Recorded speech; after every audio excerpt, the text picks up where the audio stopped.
My name is Ryan Vargas. I am 22 years old. I am a NASCAR driver, social media guy, marketing guy. I do a lot of different things.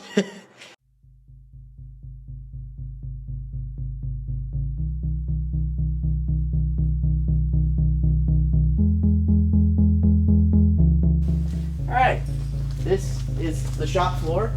We got a bunch of cars kind of getting ready. Right over here is our California car. That's the plan right now. This is our road course car. This is the car I drove at Portland.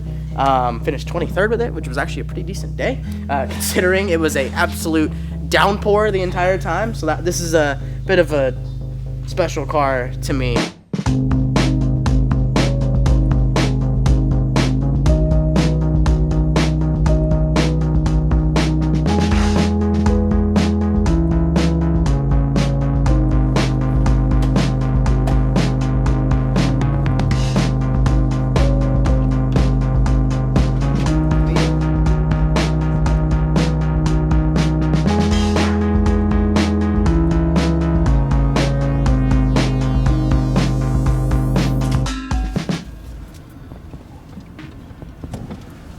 On Point Motorsports is a pretty, well-established truck series organization that has, on occasion, contended for wins, but they've run inside the top 10, got a lot of top 10s, top 15s. For me, I've never done it, and so the way I looked at it was, when I approached my partners, the Critical Paths, the Williamsburg Contracting, the Lyrgus Securities, I asked them, I was like, look, this is something we've never done. I know I've got you guys kind of on this Xfinity train, but what if we did a truck race? What if we did truck racing? And all those guys, without hesitation were like, let's do it. This is a good opportunity for us to see how you do in this. I mean, I've never done it. I'm not going in with the expectation of setting the world on fire, because if you do, that's just setting yourself up for failure. But it's going to put a little pressure on me. A new kind of pressure that I haven't had necessarily. Jumping into a competitive truck like that, there are going to be a few more eyes on how I do. So I have to put a little bit of emphasis on my preparation going into it, whether that be sim laps, whether that be studying notes, whether that be fitness and training regimens. So especially because there's going to be days where I'm running the Xfinity car and the truck on the same day or same weekend. So it's two races in one weekend. So it's going to be a lot of fun. I'm excited about it. It's a new change, but it's a new challenge, and that to me is just as exciting, if not more, than anything I've done in my career. Alright, so we're here at On Point Motorsports, NASCAR Craftsman Truck Series team. This is, like I mentioned, a new thing for me. I've never done trucks, so this is the facility. We're deep in preseason prep, so this is our setup plate. Obviously, once the cars are basically ready to go, basically all put together, this is where you do all the setups and stuff like that. Right over here is our pull-down rig. It's kind of got a bunch of stuff around it, but you basically pull the truck down, make sure you kind of get all the loads right and all of that stuff. It's a very big... It's a very big thing. It's very important to have all that stuff right, because you want the nose. You basically want to make sure that the travels are good on the nose, that the bump stops are working right, the splitter isn't going to hit. So it's very important to make sure you track all that stuff. So you see over here, I got some trucks getting ready over here. This is one of the trucks that just ran not too long ago. I believe this truck ran at Homestead. And then this one, I believe, if I'm not mistaken, this is the Speedway truck. So we're getting all this stuff ready here. We have another Speedway truck in the back getting put together, and then I believe my Atlanta car is either this one or it's over back there on the plate. So my first race in the truck series is Atlanta Motor Speedway with my partners at Lyrgus Security, which is going to be a fantastic opportunity. Lyrgus is based in Canton, Georgia. Atlanta Motor Speedway, literally not too far away. So big weekend for them. This is where we basically mount the bodies, put together whole thing, do what we need to do to it.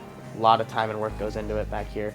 But yeah, so the big thing with this year too is I'm trying to learn as much as I can. So once my races kind of get closer, like I mentioned, my first race is Atlanta, which is middle of March. It's early February right now.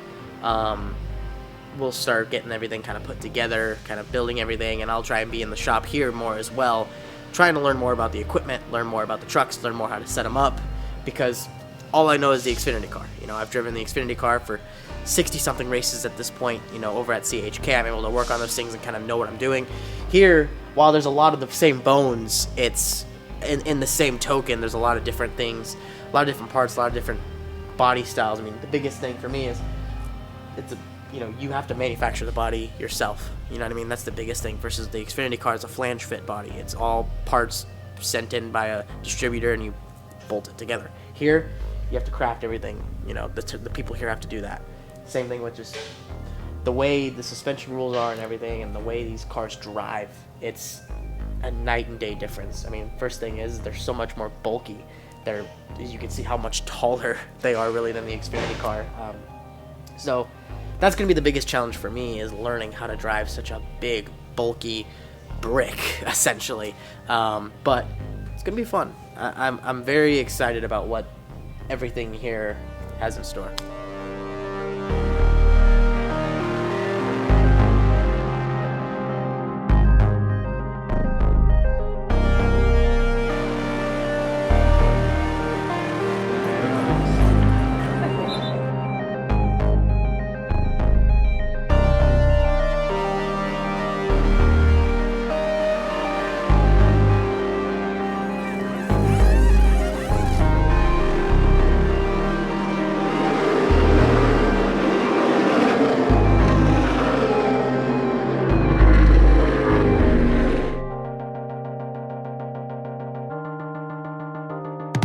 My dad was a big racing fan, and one day he decided to take me to Irwindale Speedway. We went there and just so happened to see one of the recess aides from my elementary school there, and I asked her what she was doing there, and she said her son raced, and that immediately kind of got me excited because I'm like, oh really, like I didn't know that. She said, yeah, we plan on selling the car. And right when I heard that, I immediately was like, oh, I can do this. I didn't know that. So we ended up getting into what is called a Bandolero race car, which is like a third scale sized stock car, which has a 30 horsepower Briggs & Stratton racing engine in it. And when I say that was my first experience in racing, I was 11 years old and I'd never driven anything competitively. I got thrown to the wolves, and we ended up winning several championships and continued moving up, and here we are. But then when I was 14, I moved up to what are called NASCAR street stocks. My car was a 1973 Chevy Camaro. That was the first, full body, full size race car that I had driven.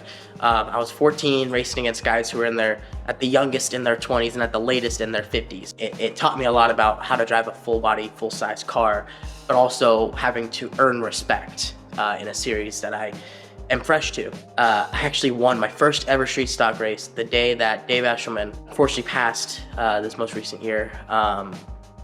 He was there. He owned a NASCAR super late model team and late model team. He saw me win. I coached his granddaughter in Bandolero cars a little bit, and he said, I want you to drive my race car. That led to me having an opportunity to race in a NASCAR super late model at 15 years old, which is insane. The fact that we made it to there was really, really cool, and to do it with Dave and his family, it was a very important moment for me because I was adjusting to something with a ton of horsepower, a ton of speed.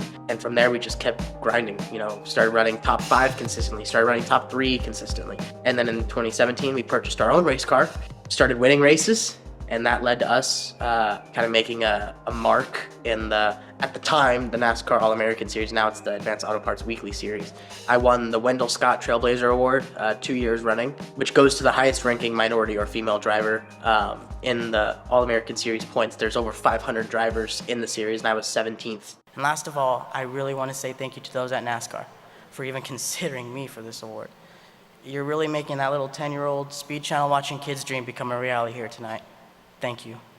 Cool thing for me, it kind of legitimized what we did on the West Coast, ranking that high against people who raced their whole lives. So that was a big one for us.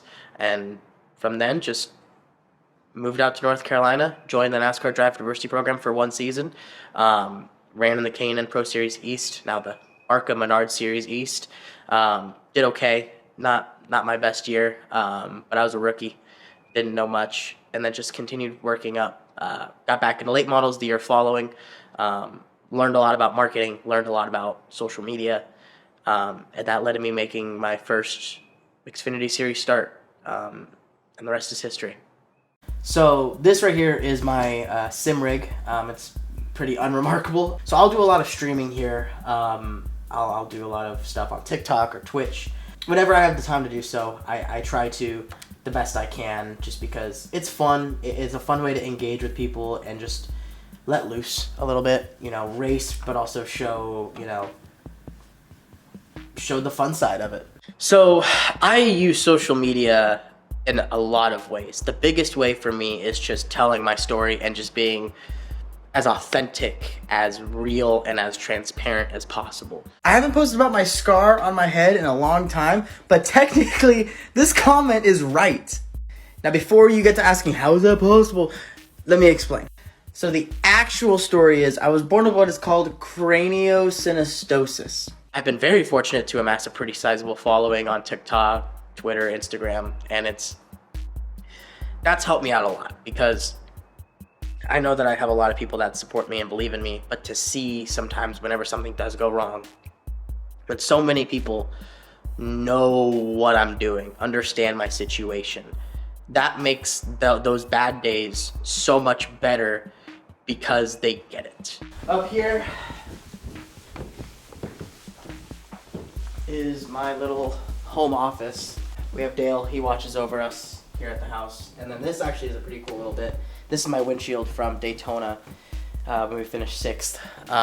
This window was basically kind of put out of commission because I had take a chunk out of it right there from one of the big crashes. So I got to keep that. Everything else in the car was perfectly fine, but I wanted to keep something off of it. So the windshield that was basically worthless at that point was all we had. And then here is basically my home office. I basically do every bit of my work here. My calendar's a little bit blank right now just because I finally cleared it. But I have this whiteboard where I basically have all of my partners and stuff like that, all the partners I currently have, all the partners that I'm working on.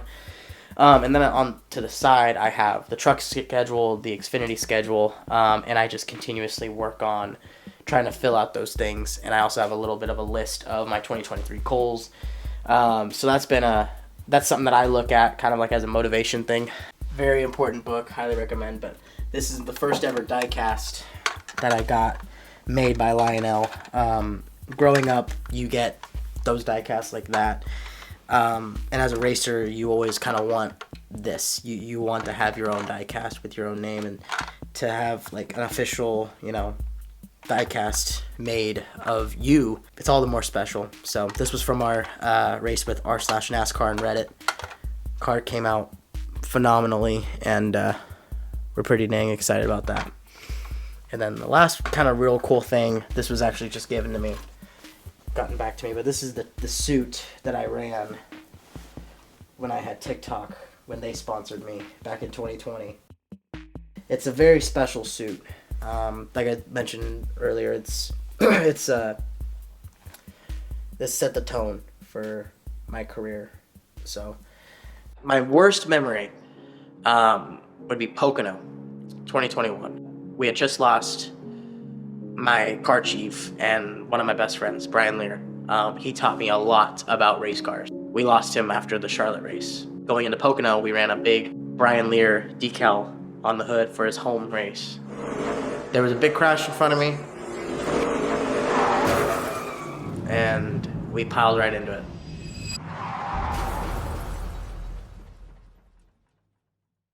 That car that I crashed was the last car he built. I'm fine. I just had nowhere to go. I feel awful for this team. It's been a tough start to the year, and it's been a really good rebound recently. I hate that we wrecked with Lear on the hood. I miss him a lot. And I just hate disappointing, and I feel like I did that today. So.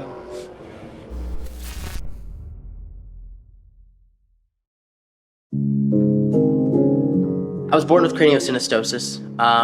It affects 1 in every 2,000 to 3,000 kids. Craniosynostosis is one of many craniofacial differences.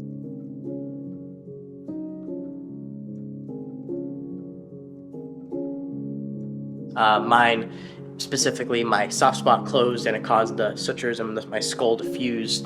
And my head is completely flat right here on this side. I had surgery on it when I was 11 months old, and it's led to me having this really cool scar. But knowing that I have it and learning more about it, I wanted to use my platform to kind of raise awareness for the disorder, as well as be a source of inspiration for those who have it or who have kids that have it. Because from what I know, I'm the only professional athlete that has craniosynostosis. I was fortunate to where I only needed one surgery, but there are many, many kids who have had numerous surgeries, who have surgeries throughout their, early teens, or even into their 20s, where it affects their eyesight, their hearing, their nose, and it's heartbreaking because, there's nothing you can do.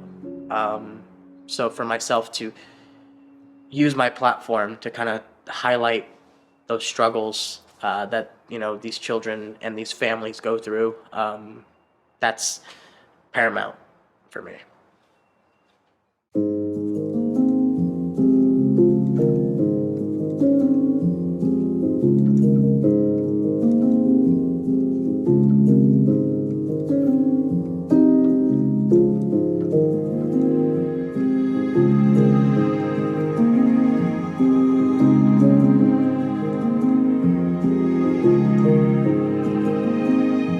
Whenever I retire, I want people to know that I've just given every ounce of my being. The nights where I stay up past 2 a.m. working on sponsorship decks, sending emails, making phone calls. The long nights in the shop working on race cars, being hands-on, working on these things and trying to uplift a group. And then also the long, hard days where things just don't go right, but I still try and put on a smile and show to people that I can do it.